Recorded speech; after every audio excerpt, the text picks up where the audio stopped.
মাঝি ভাই নৌকা চালায় আর দুরুদ পড়ে গুনগুনায়া। ওই নদীর মাঝে একটা মাছ মনোযোগ সহকারে ওই মাঝি ভাইয়ের দুরুদের আওয়াজ শুনতেছে। হঠাৎ এক জেলে এসে ওই মাছটাকে মেরে নিয়ে গেল। নিয়ে যাওয়ার পর বাজারে নিল, বাজারে নেওয়ার পরে বিক্রি করে। মাছটা মনোযোগ সহকারে নবীর দুরূদ শুনতেছে,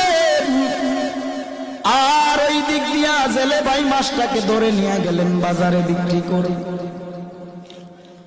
হঠাৎ করে আবু বকর বাজারের দিকে গেলেন, বাজারে যাইয়া মাছটা ক্রয় করলেন। নবীজিকে রহমাতুল লিল আলামিনকে দাওয়াত করেছে আবু বকরের বাড়িতে নবী খেতে আসবে। সুবহানাল্লাহ। আবু বকরের বাড়িতে আমার নবী খেতে আসবেন। মাছটা কিনে বাড়ি নিয়ে বিবির কাছে বললেন, বিবি তুমি মাছটা সুন্দর করে রান্না করে তৈরি করে নাও, রহমাতুল লিল আলামিন আজকে আমার বাড়িতে খেতে আসবে। বিবি মাছটাকে কেটে রান্না করার জন্য কড়াইয়ের মধ্যে যখন রাখলেন, পাতিলার মধ্যে যখন রাখলেন, চুলায় আগুন জ্বালায়। এরে বাবা, চুলার আগুন বারবার নিভে যায়।